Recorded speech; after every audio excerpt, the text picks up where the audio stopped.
Good morning friends. Next topic છે શાલાકીય તંત્રની અંદર એએસઓએમ. એની અંદર આપણે કેટલીક વિગતો જોઈ હતી કે કઈ રીતે ઉત્પન્ન થાય છે, બાયોજેનિક ઓર્ગેનિઝમ દ્વારા ઉત્પન્ન થાય છે.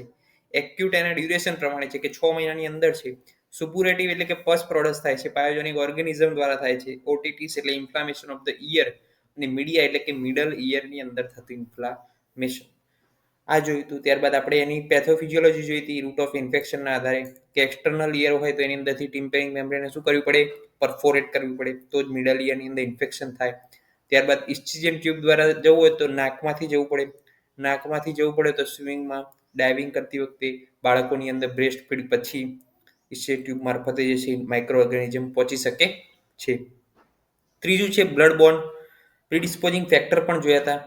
ત્યારબાદ આપણે જોયું હતું કે બેક્ટેરિયોલોજી એટલે કે કયા કયા બેક્ટેરિયા જે છે જવાબદાર છે એની અંદર, એ પણ આપણે જોયું હતું. ત્યારબાદ જોઈએ તો શું પેથોલોજી શું સર્જાય છે એની અંદર, તો અહીંથી આપણે બાકી હતું.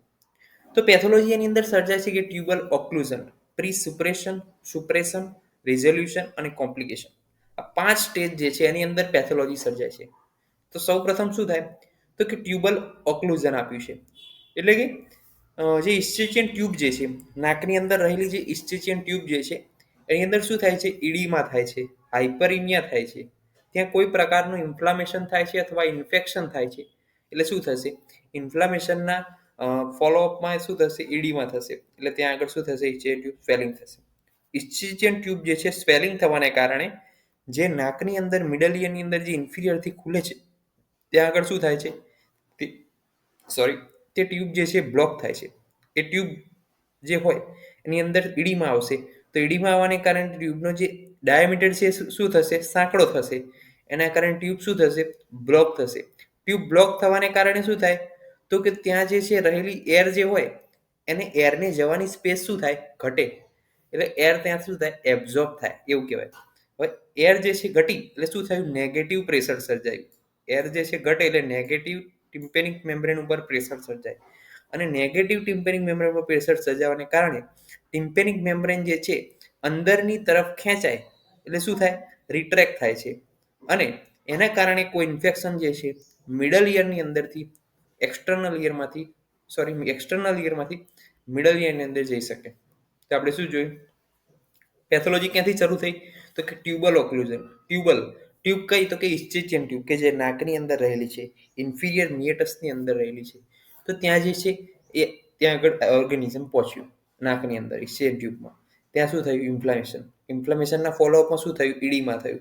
એટલે ટ્યુબનો જે ડાયામીટર હતો એ શું થયો, ઘટી ગયો. ટ્યુબનો ડાયામીટર ઘટવાને કારણે શું થયું તો કે ત્યાં આગળ રહેલી એર જે હતી એ શું થઈ ગઈ, એબ્ઝોર્બ થઈ ગઈ. એના કારણે મિડલ ઈયરની અંદર શું થયું, નેગેટિવ પ્રેશર સર્જાયું. મિડલ ઈયરમાં નેગેટિવ પ્રેશર સર્જાયું એટલે ટિમ્પેનિક મેમ્બ્રેન શું થઈ, રિટ્રેક્ટ થઈ. અને કોઈ ઇન્ફેક્શન એના કારણે શું થાય, એક્સટર્નલ ઈયરમાંથી જે છે મિડલ ઈયરમાં જઈ શકે છે. તો જો અહીંયા ઇમેજની અંદર દર્શાવ્યું છે, એમાં જુઓ અહીંયા જે આપેલું છે આ શું છે, ઇસ્ચિચિયન ટ્યુબ જે છે. આ ઇસ્ચિચિયન ટ્યુબમાંથી ક્યાં જશે ઇન્ફેક્શન, અહીંયા મિડલ ઈયરમાં આવશે. મિડલ ઈયરમાં આવ્યા બાદ શું થશે, હવે મિડલ ઈયરમાં ઇન્ફેક્શન થયું તો એના કારણે આ ટિમ્પેનિક મેમ્બ્રેન જે હતી એ શું થશે, ત્યાં આગળ નેગેટિવ પ્રેશર થઈ જશે. ઇસ્ચિચિયન ટ્યુબનો ડાયામીટર શું થશે, ઘટી જશે. એટલે એર બધી ક્યાં ગઈ, શોષાઈ ગઈ. એર જતી રહી એટલે નેગેટિવ મેમ્બ્રેન સર્જાયું મિડલ ઈયરમાં. એટલે શું થયું, ટિમ્પેનિક મેમ્બ્રેન અંદરની તરફ ખેંચાશે. અહીંથી અંદરની તરફ ખેંચાઈ, અંદરની તરફ ખેંચાવાને કારણે હવે શું થશે, અહીંયા જે ગેપ પડશે, આજે એના ડાયામીટર જે છે ટિમ્પેનિક મેમ્બ્રેનના એ પાછળની તરફ ખેંચાવાને કારણે કોઈ પ્રકારની એવી ગેપ સર્જાય કે જેના કારણે એક્સટર્નલ ઈયરમાંથી કોઈ ઇન્ફેક્શન મિડલ ઈયરની અંદર જઈ શકે. તો આ એક પેથોલોજી છે એએસઓએમની. એમાં આપણે શું જોયું, ટ્યુબલ ઓક્લુઝન. નેક્સ્ટ આપણે જોઈએ તો કે પ્રી સેપરેશન. જો ટ્યુબ્યુલ ઓક્લુઝન લાંબો સમય રહે, હવે આપણે ટ્યુબ્યુલ ઓક્લુઝન એટલે કે ઇન્ફેક્શન જે છે ઇસ્ચિચિયન ટ્યુબનું લાંબો સમય રહ્યું તો પાયોજેનિક ઓર્ગેનિઝમ જે છે ટિમ્પેનિક કેવિટીની અંદર એક્સટર્નલ ઈયરમાંથી મિડલ ઈયરમાં જઈ શકે. અને જો એવું થશે કે જે એક્સટર્નલ ઈયરમાંથી મિડલ ઈયરમાં જશે તો એના કારણે ટિમ્પેનિક મેમ્બ્રેન શું જશે, કન્જેસ્ટેડ થશે. કન્જેસ્ટેડ થવું એટલે રેડ થશે, સ્વેલન થશે, પ્લસ જે છે એનું જે છે ડાયામીટર વધી જશે, ઈડીમાં આવશે ટિમ્પેનિક મેમ્બ્રેનની અંદર.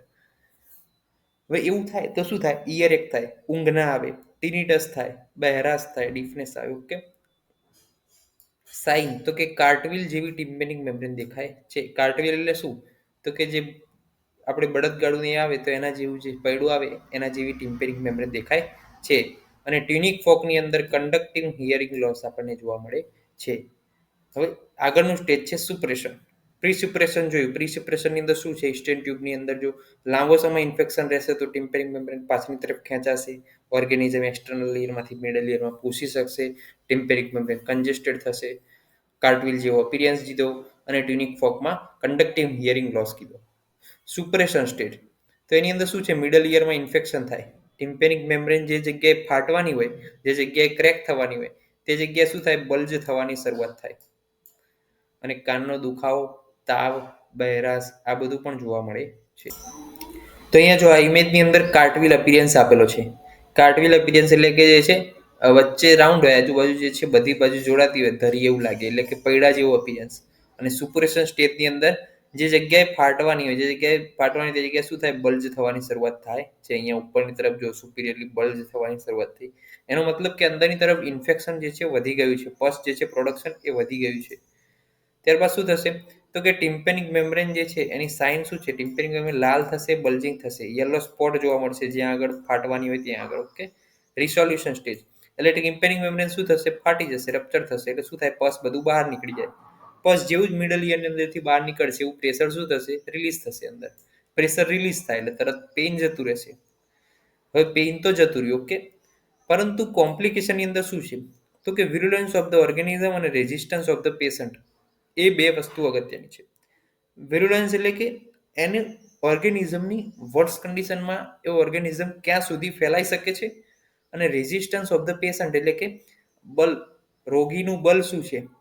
જો રોગીનું બલ ઓછું હોય અને જે વિરુલન્સ ઓફ ધ ઓર્ગેનિઝમ એટલે કે જેની સિવિયર કન્ડિશન જો ઓર્ગેનિઝમની વધારે હોય તો આ ઇન્ફેક્શન મિડલ ઇયરની આગળ પણ જઈ શકે છે.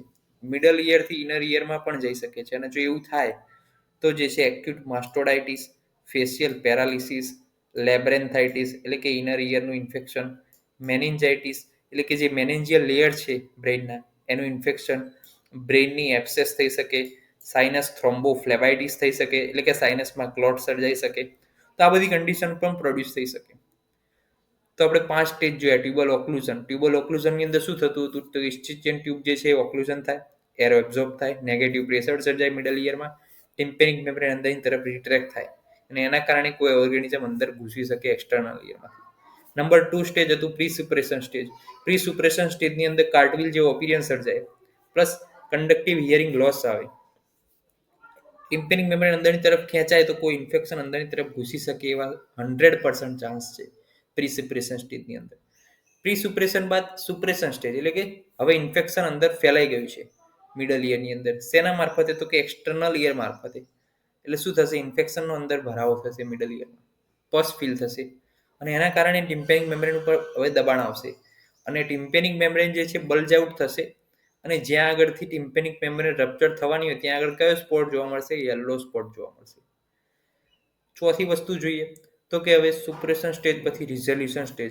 રિઝોલ્યુશનની અંદર શું થાય? તો કે બલ્જ થઈ હતી, જે જગ્યાએ બલ્જ થઈ હતી ત્યાંથી શું થશે? ટિમ્પેનિક મેમ્બ્રેન રપ્ચર થશે, બધું પસ બહાર નીકળશે. પસ બહાર નીકળવાને કારણે અંદર મિડલ ઇયરમાં પ્રેશર શું થશે? રિલીઝ. પ્રેશર રિલીઝ થવાય એટલે શું થશે? તરત આપણને દુખાવો મટી જશે. છેલ્લું સ્ટેજ કોમ્પ્લિકેશન. જો વિરુલન્સ ઓફ ધ ઓર્ગેનિઝમ વધારે હોય ને રોગીનું બલ ઓછું હોય તો આ મિડલ ઇયરનું ઇન્ફેક્શન જે છે આગળ ઇનર ઇયરમાં પણ ફેલાઈ શકે છે અને માસ્ટોડાઇટિસ છે, ફેશિયલ પેરાલિસિસ છે, લેબ્રેન્થાઇટિસ, મેનેન્જાઇટિસ, બ્રેઇન એબ્સેસ, સાઇનસ થ્રોમ્બોફ્લેબાઇટિસ આ બધી બીમારીઓ કરી શકે. ટ્રીટમેન્ટ. ટ્રીટમેન્ટની અંદર શું કીધું છે ESOMની? તો કે એન્ટીબાયોટિક વાપરવાની, એમ્પિસિલિન, એમોક્સિસિલિન 10 દિવસ માટેનો. બીડી કોર્સ એટલે કે દિવસમાં 2 વખત 10 દિવસ માટે એમ્પિસિલિન, એમોક્સિસિલિન અથવા ઓડી પણ આપી શકો છો. એનાલ્જેસિક આપી શકો જેથી પેઇન શું થાય? રિલીફ થાય. એન્ટીપાયરેટિક આપવાનું કે જેથી તાવ હોય તો એન્ટીપાયરેટિક SOSનું આપવાની. ઇયર ટોયલેટિંગ કરવાનું જો સ્ત્રાવ થતો હોય, પસ ફોર્મેશન હોય, પસ જે છે ડિસ્ચાર્જ હોય તો ઇયર ટોયલેટ કરવાનું. ડ્રાય લોકલ હીટ આપવાની જેથી કરીને પેઇન ઓછું થાય. મિરિંગોટોમી. જો ટિમ્પેનિક મેમ્બ્રેનને આપણે પસ બહાર કાઢવા માટે ટિમ્પેનિક મેમ્બ્રેનને આપણે રપ્ચર કરવી પડે જાતે તો એને શું કહેવાય? મિરિંગોટોમી કહેવાય. પેઇન વધારે થતું હોય, મેડિસિન કામ ના કરતી હોય, પસ બહાર નીકળતું ના હોય, કંડક્ટિવ હિયરિંગ લોસ જો એએસઓએમ ના કારણે 12 વીક કરતા વધારે સમયગાળો રહે તો આપણે મિરિંગોટોમી કરવી પડે. અને મિરિંગોટોમી કરીએ એટલે ટિમ્પેનિક મેમ્બ્રેનને શું કરવાની, આપણે ઇન્સાઇઝ કરવાની. ઇન્સાઇઝ કરીએ એટલે અંદરનું પસ બહાર આવી જાય. અંદરનું પસ બહાર આવી જાય એટલે પછી એન્ટીબાયોટિકનો કોર્સ કરો એટલે કમ્પ્લીટ ડિઝીઝ. ડીકન્જેસ્ટન્ટ નાઝલ સ્ટ્રોપ. કેમ? તો ઇસ્ચિયન ટ્યુબની અંદર એડીમાં હતો, એની અંદર ઇન્ફેક્શન હતું, ઇન્ફ્લામેશન હતું. તો હવે જે સોજો હતો ઇન્ફેક્શનનો ઇસ્ચિયન ટ્યુબમાં, એને આપણે ઓછો કરવો પડશે. તો એના માટે આપણે ડીકન્જેસ્ટન્ટ નાઝલ ડ્રોપ આપી શકીએ. એના કારણે શું થાય, તો જે ઇન્ફ્લામેશન થયું હતું, એડીમાં થયું હતું, એડીમાં ઓછો થાય અને મિડલ ઇયરની અંદર વેન્ટિલેશન વધે. તો આ થઈ ગયું આપણું એએસઓએમ, એક્યુટ સુપુરેટિવ ઓટિટિસ મીડિયા. 5 સ્ટેજ છે, કઈ પેથોજિનેસિસ છે, કયા રૂટ દ્વારા ઇન્ફેક્શન થાય છે એ ઇમ્પોર્ટન્ટ છે. 5 સ્ટેજ તો મેઇન ઇમ્પોર્ટન્ટ છે. અને ટ્રીટમેન્ટ છે, એક્ઝામની અંદર વારંવાર પૂછાય છે અને ક્લિનિકલ બેઝિસ પર પણ આ બહુ જ અગત્યનો ટોપિક છે. આગળ આપણે જોઈશું ક્રોનિક સુપરેટિવ ઓટિટિસ મીડિયા. ત્યાં સુધી જય આયુર્વેદ, જય ધન્વંતરી, જય હિન્દ, જય ભારત.